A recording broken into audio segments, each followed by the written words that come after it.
Bismillahirrahmanirrahim. Assalamualaikum warahmatullahi wabarakatuh. Alhamdulillahirrabbilalamin. Wabihi nasta'in wa ala umuri dunya waddin. Wassalatu wassalamu ala sayyidina Muhammadin wa ala alihi wa sahbihi ajmain. Rabbi shrah li sadri wa yassir li amri wahlul 'uqdatam min lisani yafqahu qawli, amma ba'du. Pertama-tama marilah kita panjatkan puji syukur kehadirat Allah Subhanahu wa taala yang mana telah memberikan kepada kita semua berbagai kenikmatan. Alhamdulillah pada saat ini kita bisa berkumpul kembali dalam acara pesantren kilat Ramadan Semanja. Selanjutnya marilah kita menghaturkan salawat beserta salam semoga tercurah limpahkan kepada junjungan kita baginda alam yakni Habibana wa Nabiyana Muhammad SAW, kepada keluarganya, kepada sahabatnya, dan semoga kepada kita selaku umatnya. Ya, semoga kelak kita bisa mendapatkan syafaatnya di yaumul akhir. Amin amin ya rabbal alamin. Hadirin yang saya hormati, pada hari Senin tanggal 26 April atau 14 Ramadan ini, kita akan kembali bersama menuntut ilmu dalam acara pesantren kilat Ramadan SMA Negeri 1 Jatiluhur mengenai tema besarnya yakni penanaman budi pekerti yang insya Allah akan disampaikan oleh Bapak Osi Muhammad Ramadan SPD. Hadirin yang berbahagia, langsung saja kita buka acara pada siang hari ini dengan mengucapkan basmalah bersama-sama. Bismillahirrahmanirrahim. Untuk acara selanjutnya yaitu acara inti yakni pematerian kepada Bapak Osi Muhammad Ramadan SPD, dipersilakan untuk memaparkan materinya.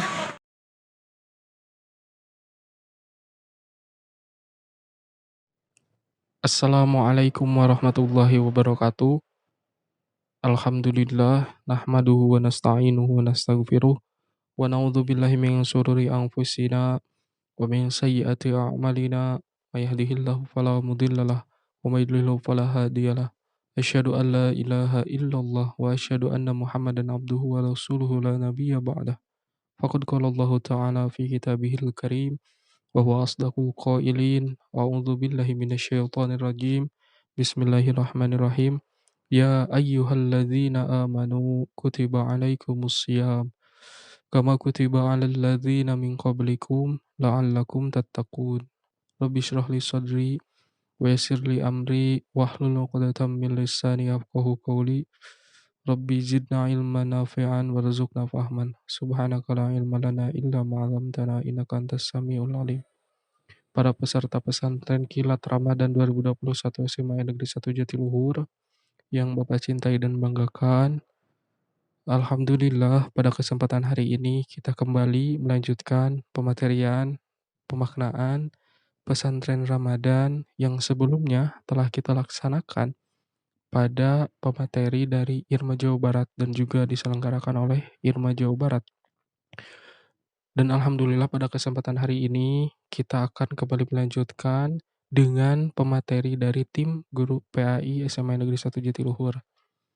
Namun sebelum kita memasuki kepada pematerian, Bapak akan mengajak kepada kalian untuk mendoakan karena terhitung dari tanggal hari ini 26 April 2021 kita kembali kehilangan tim awak kapal pahlawan maritim Kesatria Laut yang mana pada saat pembuatan video ini telah hilang KRI Nanggala 402 dan telah dikonfirmasi oleh Panglima TNI bahwasannya seluruh awak kapal meninggal dunia.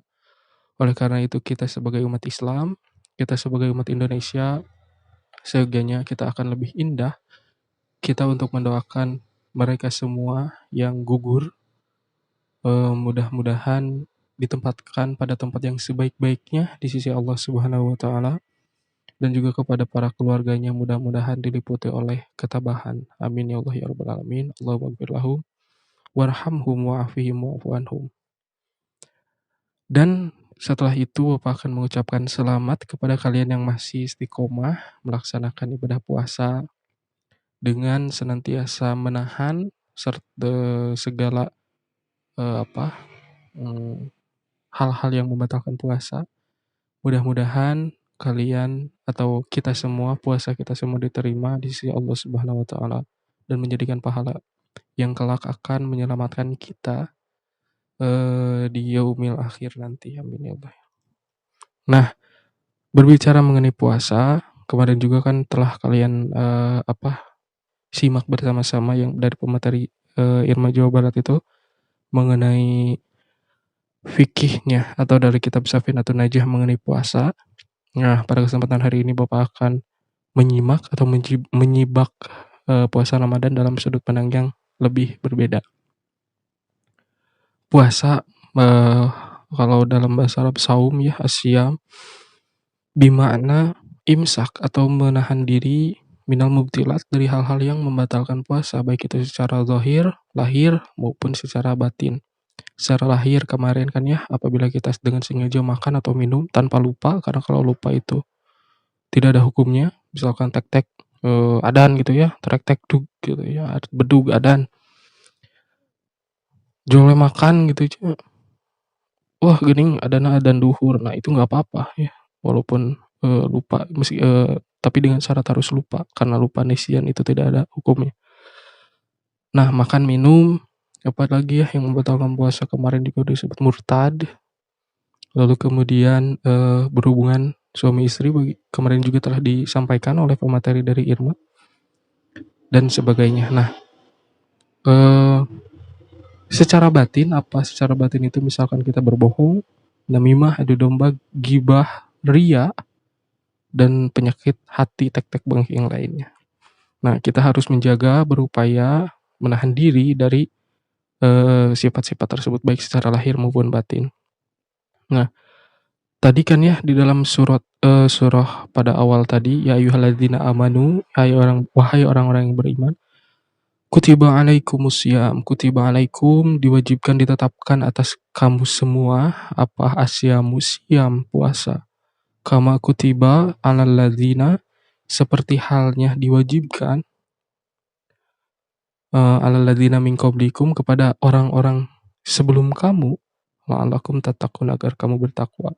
Dari ayat ini tentunya kita berpikir memangnya puasa disyariatkan apakah di zaman Nabi Muhammad saja?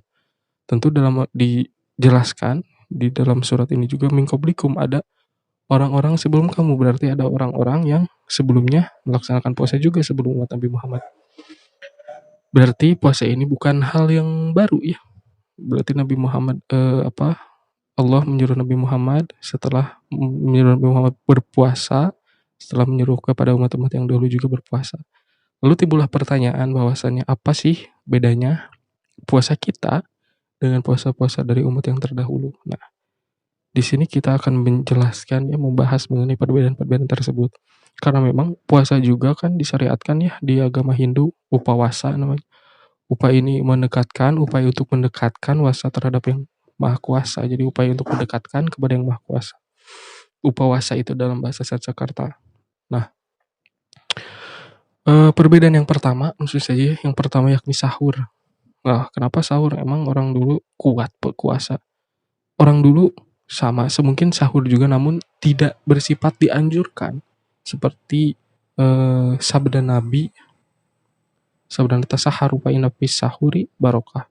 Bersahurlah kalian semua tasaharu fil amar perintah. Tasaharu berpuasalah anjuran ya. Tasaharu bersahurlah kalian semua karena di dalam sahur itu ada barokah. Nah, oleh karena itu makanya sahur ini harus kita laksanakan, harus kita kerjakan karena di dalam sahur ini ada keberkahan. Nah, bukannya ketika disuruh sahur dibangunkan oleh orang tua itu kita malah jangan dunia baut gitu nggak mood gitu enggak jangan seperti itu bersenang-senanglah beria-ria Allah di dalam waktu sahur karena di dalam sahur ini ada keberkahan.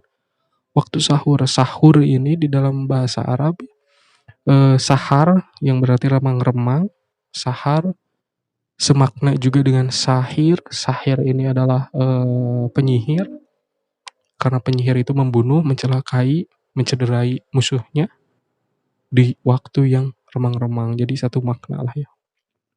Nah, umat terdahulu juga tadi ya tidak dianjurkan sahur namun umat Nabi Muhammad begitu dipentingkannya sahur karena sahur ini ada keberkahan yang mana Allah dan malaikat bersolawat artinya mendoakan kepada orang-orang yang sahur gitu. Saking spesialnya waktu sahur ini.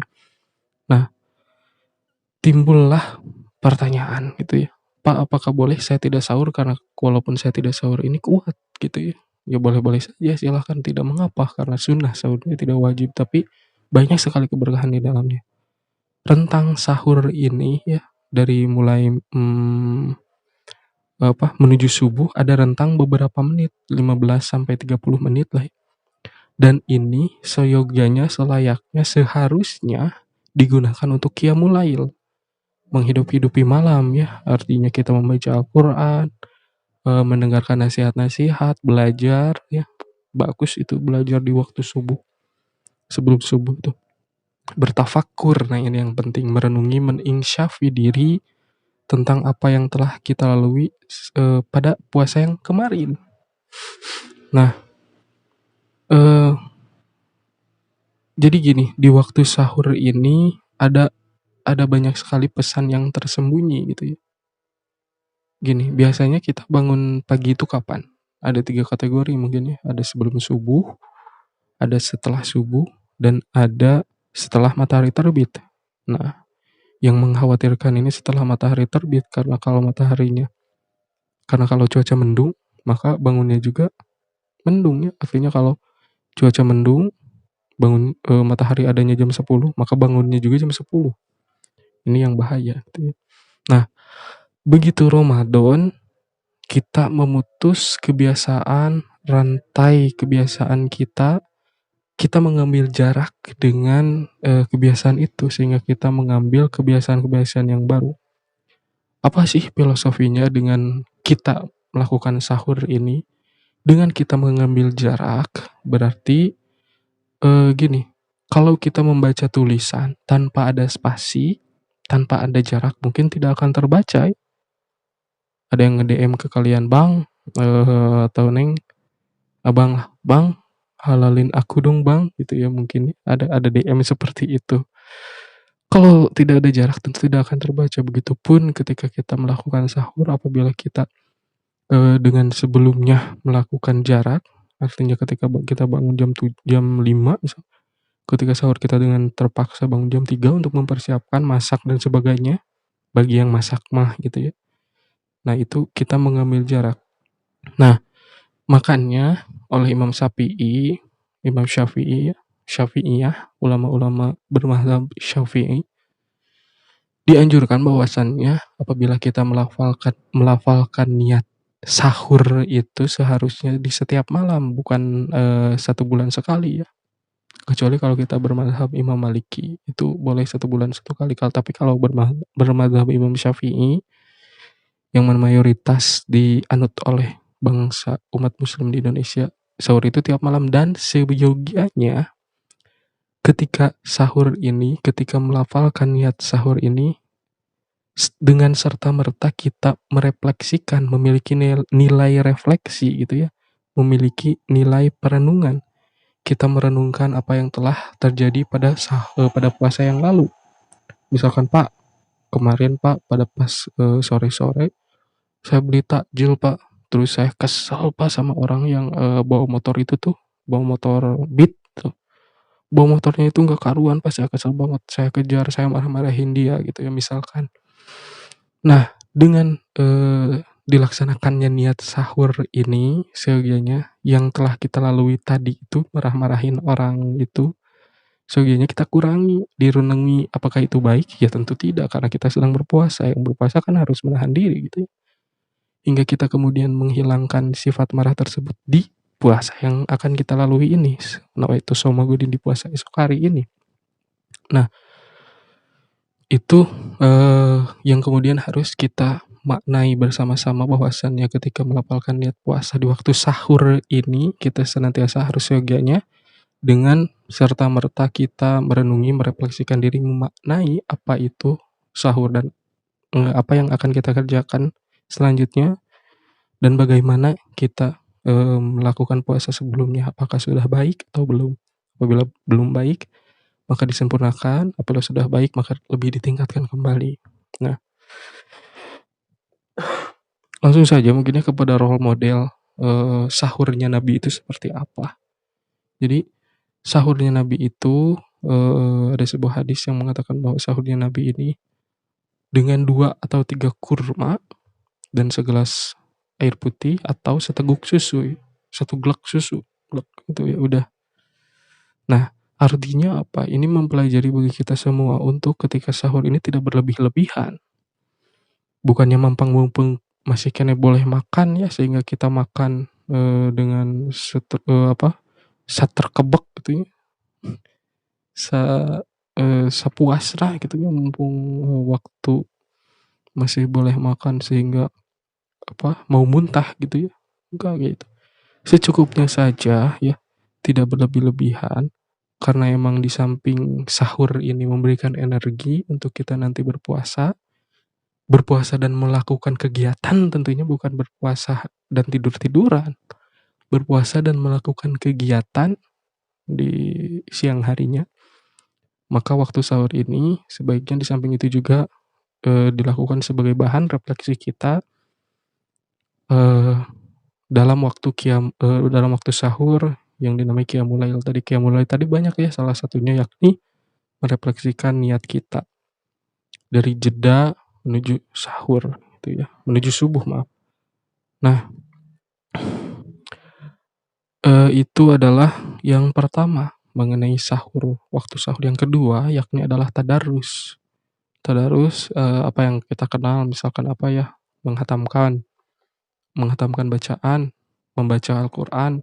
Makanya para peserta juga kan diwajibkan untuk mencatat pencapaian-pencapaian dalam membaca Al-Qur'an tadi ya. Nah, di sisi lain tadarus ini. Jadi yang kedua tadi yang pertama sahur tadi umat terdahulu tidak dianjurkan, yang kedua adalah tadarus. Nah, tadarus ini bukan hanya membaca Al-Qur'an saja, namun yang akan lebih baik adalah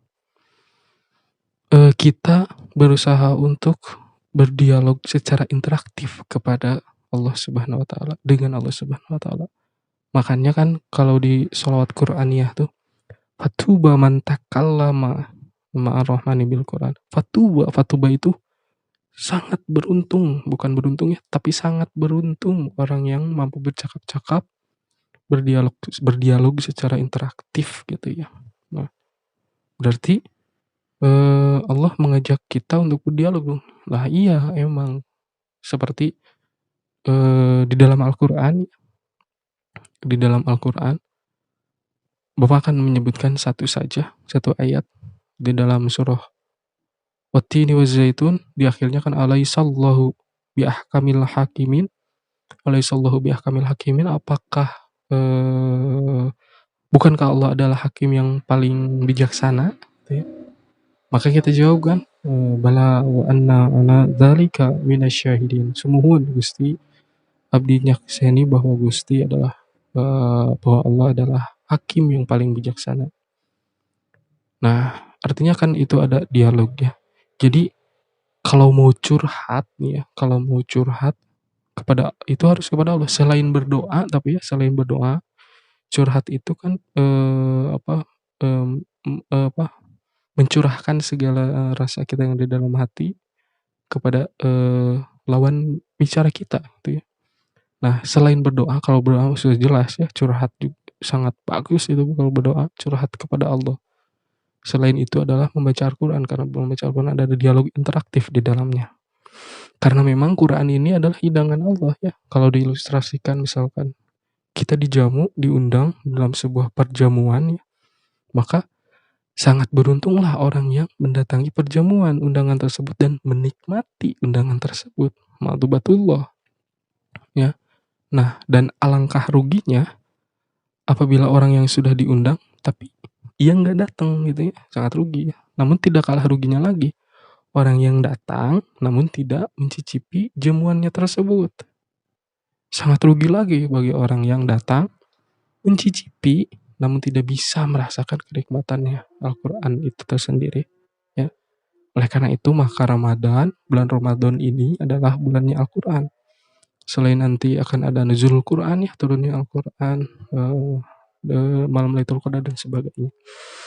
Nah, apabila ada pertanyaan lagi misalkan Pak boleh nggak sih qiraah bil hadar aja, mau hataman saja boleh saja tadi. Tapi yang lebih baik ini adalah tadarus itu adalah menjadikan Quran sebagai dirosah atau pembelajaran, studi pembelajaran. Bagaimana caranya? Ya buka tafsir, kitab-kitab tafsir ya. Gak bisa misalkan. Ya terus belajar. Salah satunya adalah dengan kegiatan pesantren Ramadan ini yang diselenggarakan oleh IRMA Jawa Barat dan SMAN 1 Jatiluhur. 1-2 ayat saja tidak mengapa ya, yang penting sampai pada taraf paham gitu ya. Nah, mengapa kita harus mempelajari Al-Quran? Mengapa?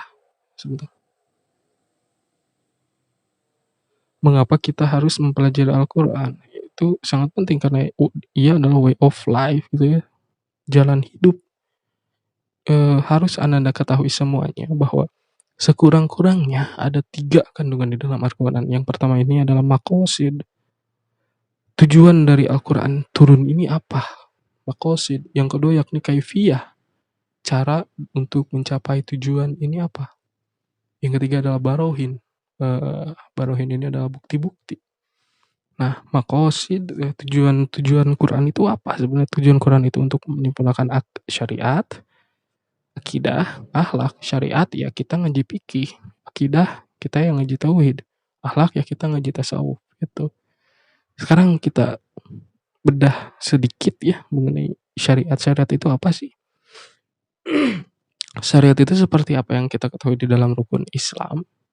Syahadat, sholat, zakat, puasa, nikah, haji bagi yang mampu. Selain itu ada muaqadah, ada mudharabah, ada musyarakah. Muaqadah itu akad seperti nikah.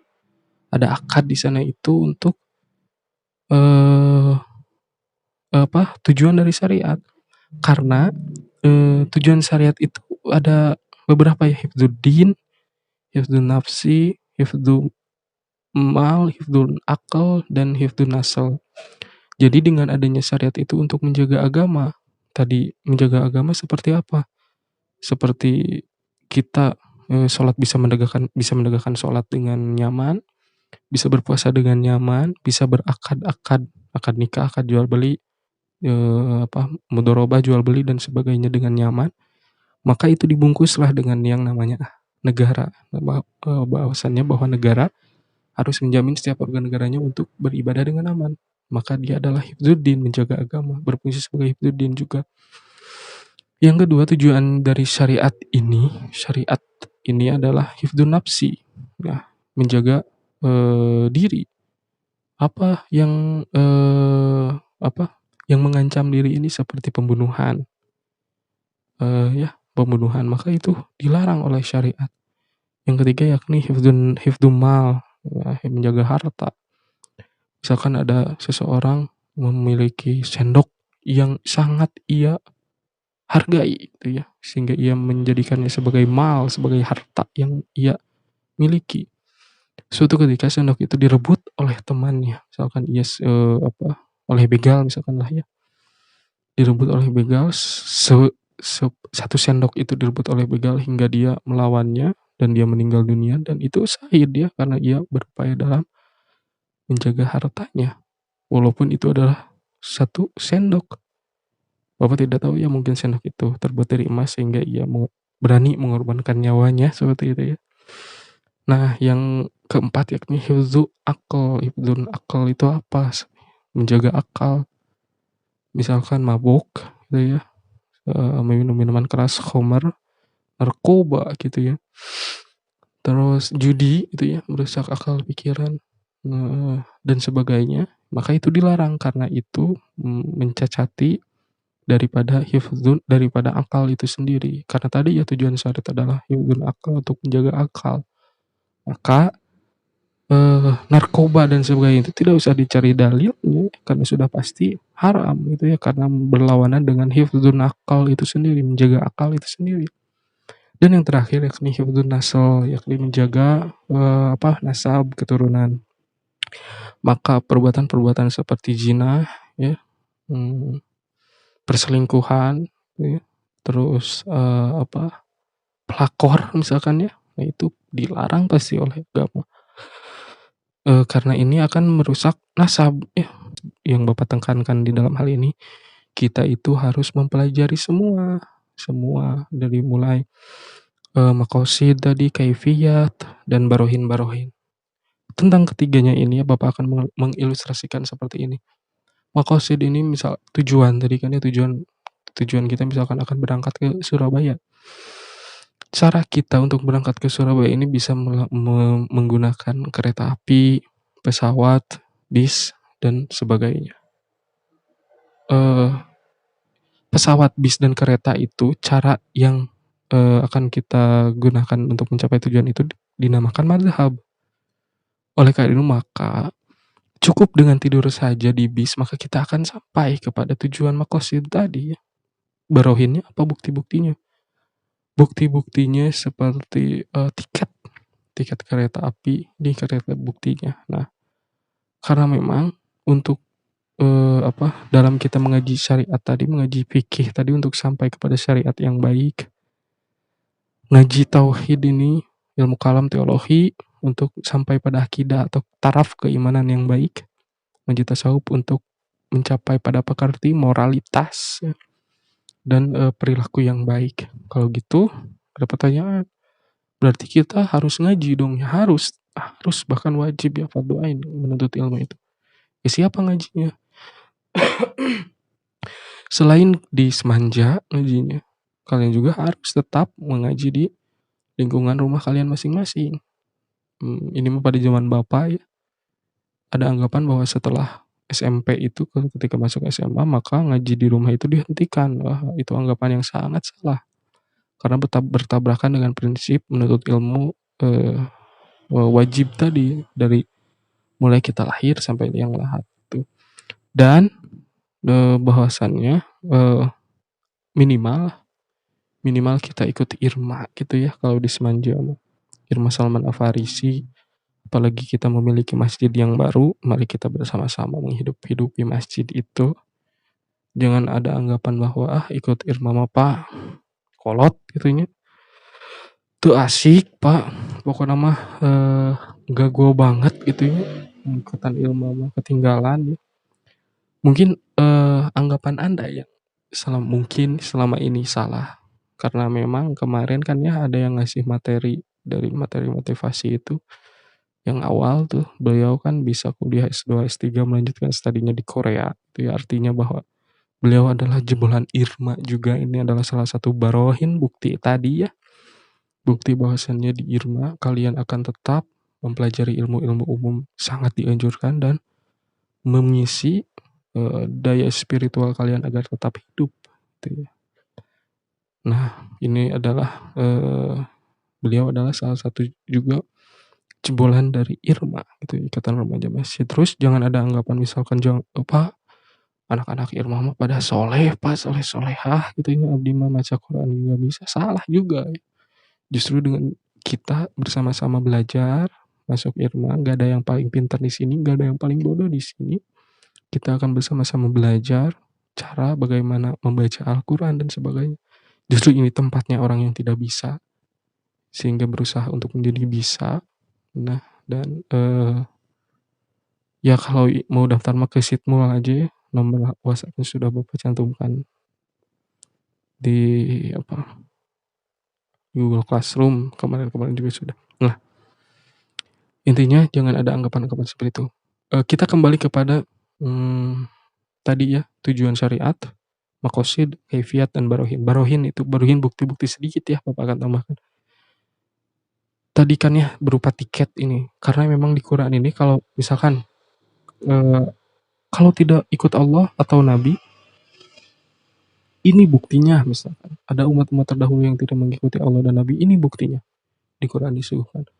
Kalau kamu menyakiti, misalkan membohongi, menzalimi orang tua, ini buktinya di akhirat kelak akan mendapatkan atau ditempatkan pada tempat yang paling hina. Kalau kamu bermaksud misalkan mengotori, menyelewengkan, memanipulasi nikmat Allah, misalkan baik berupa sumber daya alam, gitu, merusak alam, ideologi Pancasila misalnya, maka ini buktinya. Akibatnya ini gitu ya, bukti. Akibah itu bahasa Arab, akibatnya itu. Nah, pemahaman ini sekali lagi, pemahaman konten dari Al-Quran ini, dari maqasid, kaifiyah, dan barohin ini tidak cukup kalau cuma dengan hanya membaca Al-Quran tok.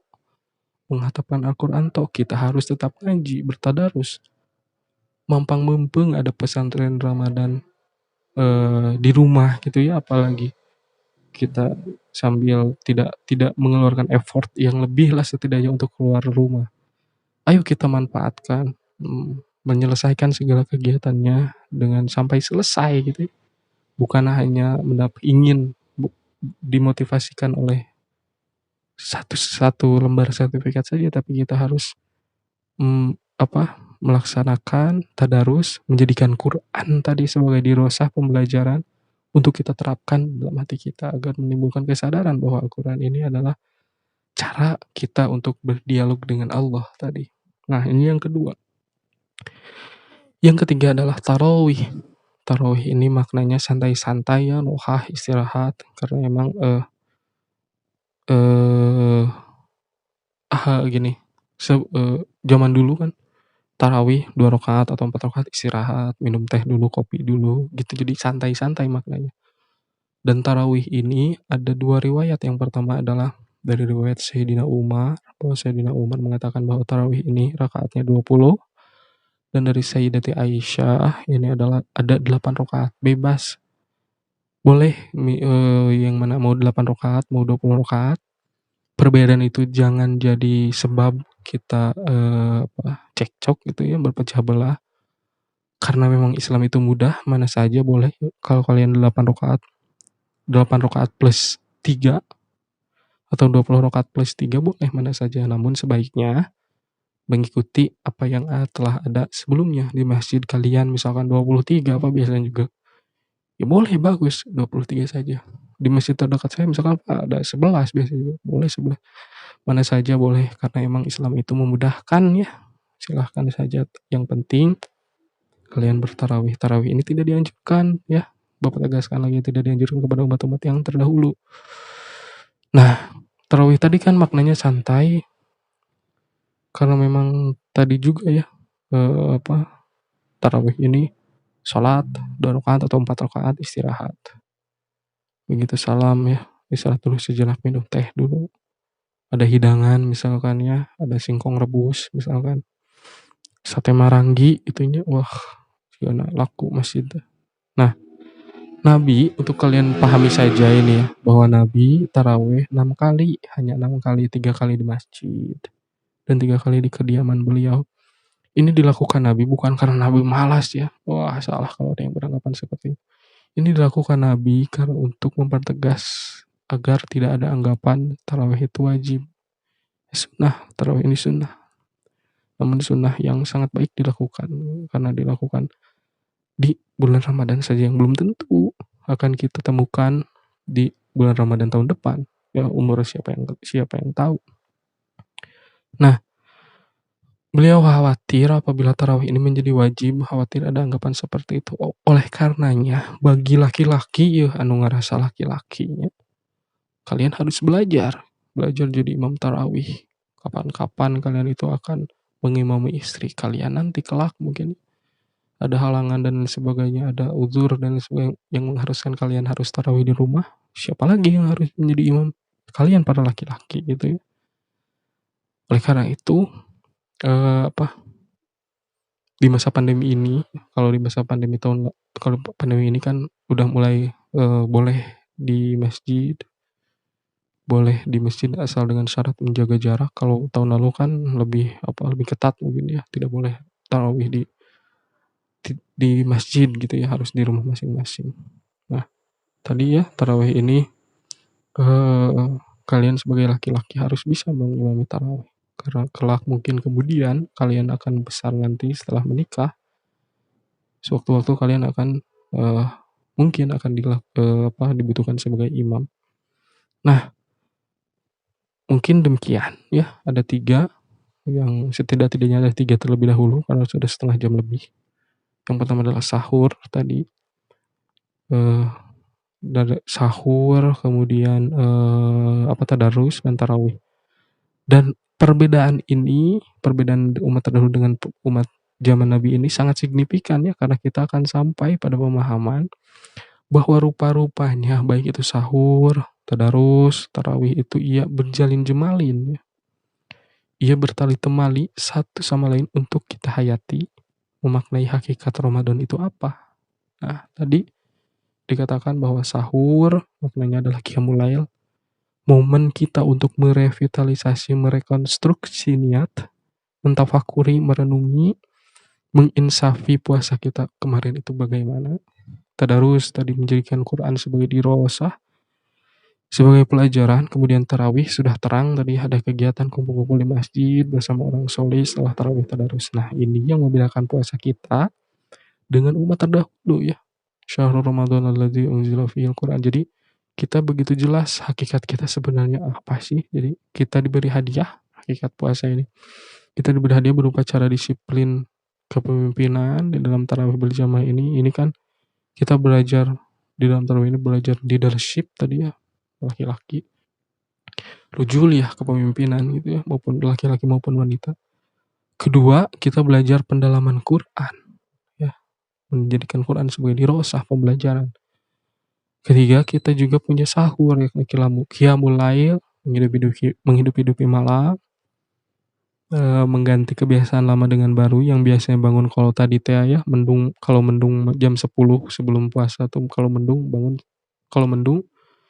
matahari terbit jam 10, maka bangunnya juga jam 10 gitu ya. Diganti itu disebut dengan bangun jam 3. Baru jeda diisi dengan qiyamul lail, tadarus, mendengar nasihat, belajar.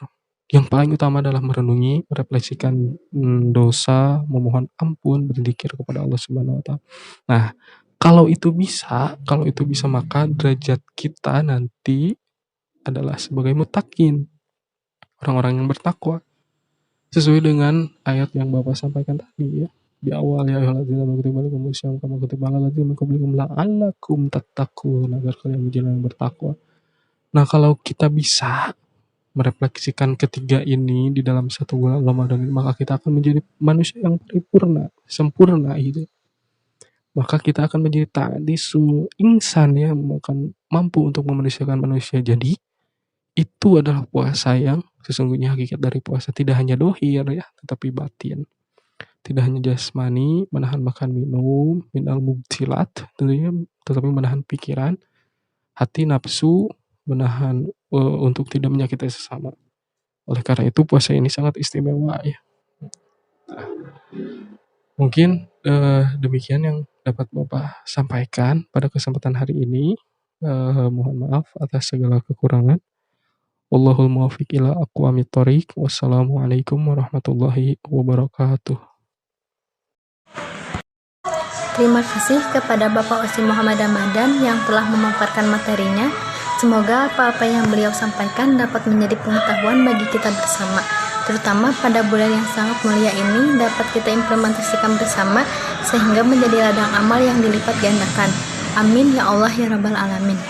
Hadirin para peserta sanad semanja yang saya hormati, acara selanjutnya yakni sesi tanya jawab yang mana pertanyaannya telah kami tampung sejak tanggal 20 April yang lalu pada link Google Form yang telah dibagikan oleh panitia pada Google Classroom Sanad Ramadan Semanja.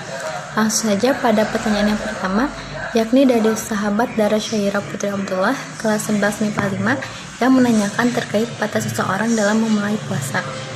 Pertanyaannya seperti ini, kalau misalkan udah ada pemberitahuan imsak tetapi kitanya masih makan atau minum sah apa tidak? Untuk menjawab pertanyaan yang pertama ini adalah kita mula-mula harus memahami terlebih dahulu kapan waktu di dalam mulai berpuasa dan kapan akhirnya. Nah, waktu berpuasa tuh kan gini ya. Ada terbitnya fajar sani, min tulu'il fajri sani ila ghurubi syamsi, sampai kepada terbenamnya matahari. Nah, sebenarnya dari sini sudah jelas ya bahwa dimulainya puasa ini bukan dari imsak ya, tetapi dari terbitnya fajar sebagai tanda juga masuknya waktu sholat subuh ya, berarti adzan. Lalu mengapa ada imsak dan pentingkah imsak itu? Di sini Bapak akan membawa kalian kepada latar belakangnya terlebih dahulu. Jadi waktu imsak yang sering kalian lihat di jadwal-jadwal imsakiyah itu merupakan waktu yang dibuat oleh kebijaksanaan para ulama kita terdahulu untuk kehati-hatian kita ya. Jadi misalkan dengan adanya imsak ya, imsak tuh kan biasanya ditetapkan 10 menit ya sebelum adzan itu, maka kita yang berpuasa akan lebih hati-hati gitu ya, lebih hati-hati mendekati waktu subuh karena tadi waktu subuh ini kan waktu pertama puasa, waktu dimulainya puasa maaf ya. Maka pada pertanyaan pada pertanyaan tadi itu, pertanyaan tadi itu bolehkah masih makan minum? Ya boleh. Kalau waktu imsak tuh masih boleh. Namun eh sebentar. Namun rekomendasi dari para ulama kita ini 10 menit itu kan seharusnya kita gunakan untuk menyetop seluruh aktivitas kegiatan sahur kita, makan, minum, dan lain-lain. Menjadi digunakan setidaknya untuk menggosok gigi lah ya, mandi gitu ya untuk persiapan sholat subuh di masjid gitu ya. Pun seperti apa yang tadi Bapak sampaikan untuk merenungi, merefleksikan puasa kita yang akan kita lakukan di esok hari. Nah, sebaiknya apa sih yang harus kita lakukan pada puasa hari ini? Apa kekurangan puasa kita pada puasa yang lalu? Nah, bisa juga dibayangkan ya, kalau nggak ada imsak mungkin ya, ketika kita satu waktu sahur itu telat bangun, tidak ada waktu imsak, kalau tidak ada waktu imsak gitu kan, tiba-tiba lagi makan adzan ini. Nah, ini kan diragukan, akan repot kita nanti. Maka dengan adanya waktu imsak, ini merupakan bentuk dari sikap para ulama kita dengan memperhatikan umatnya dengan perhatian kasih sayang. Eh yang zulunal ummah biainir rahmah. Jadi untuk menyempurnakan puasa Ramadan kita maka eh, itu menjadi latar belakang adanya imsak adalah kehati-hatian. Kalau boleh ya boleh, tapi sebaiknya digunakan untuk hal-hal yang lebih positif. Pertanyaan yang kedua dari sahabat Risma Mailani, putri kelas 11 MIPA 4. Dia bertanya, hal apa saja yang dapat membuat gugurnya pahala saat puasa? Pertanyaan yang kedua, hal apa saja yang membuat gugur pahala gini ya? Jadi puasa ini kan tadi menahan diri minal mubtilat, dari hal-hal yang membatalkan puasa. Jangan mengumbar nafsu dunia gitu ya. Yang tadinya kita makan secara ugal-ugalan, dengan serta-merta hadirnya bulan Ramadan kita berhenti. Nah, baik atau tidak misalkannya nafsu itu. Gini kan baik ya kalau nafsu itu baik. Setidak-tidaknya kan ada 3 di dalam Al-Quran ini. Nafsu amarah, nafsu lawamah, nafsu mutmainnah. Nah, nafsu amarah baik ya? Baik. Apabila misalkan ada penjajah datang, kita menggunakan nafsu amarah untuk mengusir mereka. Seperti halnya dalam zaman dahulu. Maka nafsu amarah, nafsu-nafsu itu baik. Asal tahu tempatnya gitu ya intinya. Tapi untuk menjawab pertanyaan ini, tapi Bapak rasa pertanyaan ini sangat amat bagus ya. Gini, ada satu hadis yang sangat masyhur yang berbunyi kam min imin. Betapa banyak orang yang berpuasa laisa lahu min siyami, namun ia tidak mendapatkan apa-apa dari puasanya.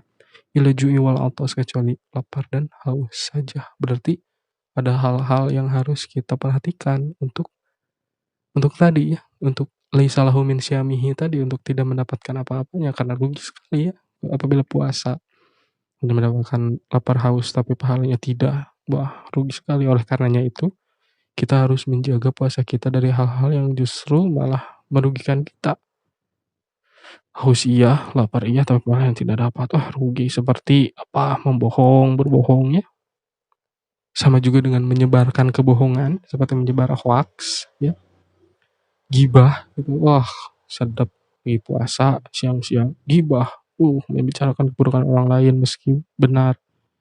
Itu juga akan mengurangi pahala puasa. Adu domba, ini sepertinya hal-hal yang mudah kita dapatkan di medsos.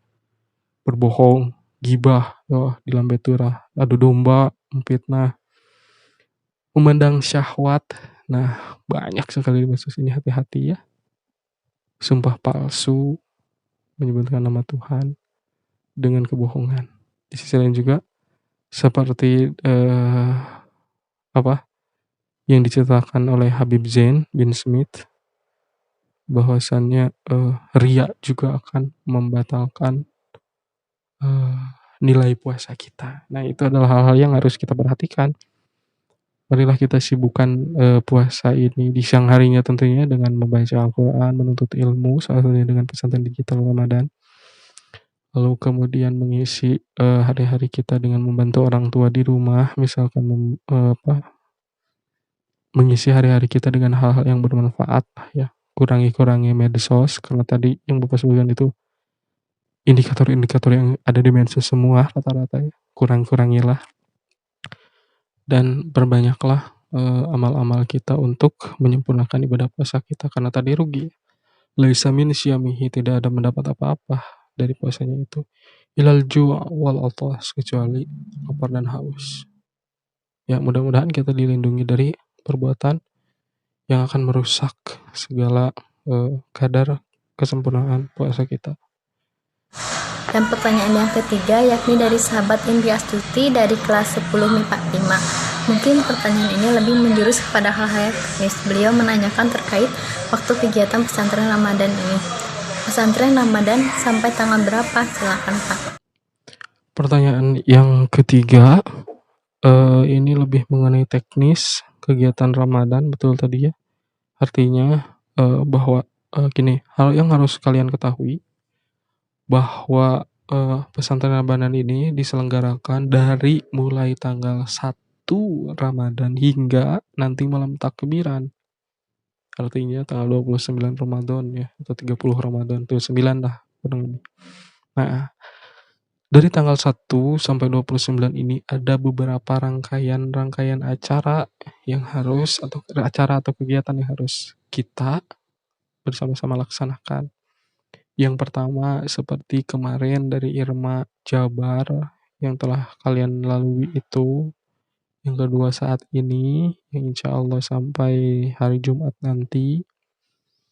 Dan nanti hari Rabunya diselingi dari Irma Jabar ya, peringatan malam Nuzulul Quran.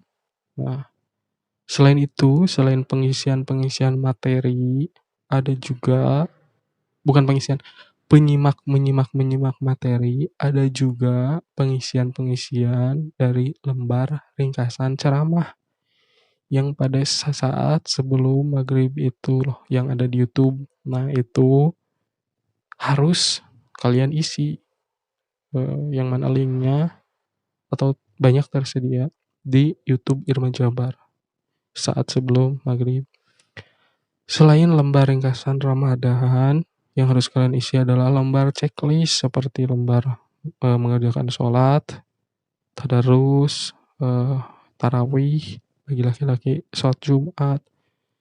Itu semua, buku kegiatan Ramadan itu semua nanti difotokan nanti, tapi pada saat terakhir 29 Ramadan difotokan untuk kemudian insya Allah akan ditukarkan dengan sertifikat Ramadan ya. Jadi itu harus lengkap, boleh dicetak, artinya di print, atau boleh juga menjadi kalian ketik sendiri di Word atau di HP atau apapun itu, atau ditulis tangan. Nah, jadi minimal ada bukti. Para peserta sanat Ramadan, alhamdulillah 3 pertanyaan telah diajukan dan dijawab oleh pemateri. Semoga dapat menjadi pengetahuan baru atau mengingat kembali kepada kita mengenai tema seputar Ramadan. Hadirin, tibalah kita pada rangkaian acara yang terakhir, yakni pembacaan doa tutup yang akan dipimpin oleh Saudari Wulan Ratri dari kelas 10 MIPA 6. Kepadanya waktu dan tempat kami persilakan. Assalamualaikum warahmatullahi wabarakatuh. Terima kasih kepada sahabat Diva Nurhaliza kelas 11 MIPA 5 atas waktu dan kesempatannya. Para hadirin, marilah kita memanjatkan doa kehadirat Allah Subhanahu wa Ta'ala dengan seraya merendahkan diri kita kepada segala keagungan Allah. Semoga doa kita diijabah oleh Allah Subhanahu wa Ta'ala. Bismillahirrahmanirrahim. Allahumma shalli wa sallim ala sayyidina wa maulana Muhammad. Wasalim wa barik ajmain. Amin ya Allah ya rabbal alamin. Alhamdulillah alamin. Hamdan wa yufani amahu wa yukafiyu mazidah. Ya Rabbana lakal hamdu wa lakal syukru kama yang bagi lili jali wajika wa azimi sultanik. Rabbana zolamna angkusana wa ilam tagfirlana wa tarhamna lanakunanna minal khasirin. Rabbana taqabbal minna innaka antas samiul alim. Wa tub alaina innaka antat tawwabur rahim. Rabbighfir lana dzunubana wa liwalidina warhamhuma kama rabbayana shighara. Rabbana atina fid dunya hasanah wa fil akhirati hasanah wa qina azabannar. Birahmatika ya arhamar rahimin barakati ummil Quran al-Fatihah. A'udzubillahi minasyaitonir rajim. Bismillahirrahmanirrahim. Alhamdulillahirabbil alamin arrahmanirrahim maliki yaumiddin. Iyyaka na'budu wa iyyaka nasta'in. Ihdinas siratal mustaqim. Siratal ladzina an'amta 'alaihim ghairil maghdubi 'alaihim waladdallin. Amin. Syukron wa dumtun. Waktu dan tempat saya kembalikan kepada moderator. Amin ya Allah ya Rabbal Alamin. Alhamdulillah, rangkaian demi rangkaian acara telah kita lalui bersama. Semoga acara ini menjadikan ladang ibadah kita kepada Allah Jalla Jalallah. Amin ya Allah ya Rabbal Alamin. Kepada seluruh peserta Sanlat Ramadan SMA Negeri 1 Jatiluhur, moderator akan mengingatkan 3 poin tugas yang harus dikumpulkan kepada ketua kelas, yakni yang pertama screenshot bukti telah mengisi absen, yang kedua foto sedang menyimak dan mencatat materi, dan yang ketiga hasil catatan. Yang ketiganya digabungkan atau di-grid dalam satu frame, diberikan nama, kelas, dan judul pemateri hari ini, yakni penumbuhan budi pekerti 1, dan dikumpulkan paling lambat jam 5 sore hari ini kepada ketua kelas masing-masing.